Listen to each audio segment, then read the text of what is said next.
ADP-ribosylation. ADP-ribosylation. Addition of one or more ADP-ribose moieties to a protein.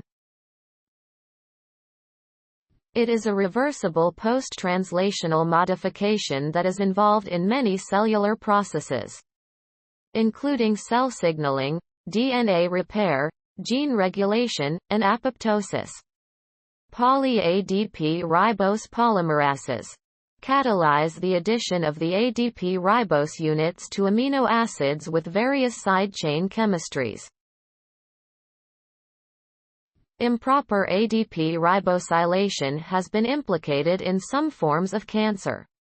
It is also the basis for the toxicity of bacterial compounds such as cholera toxin, diphtheria toxin, and others.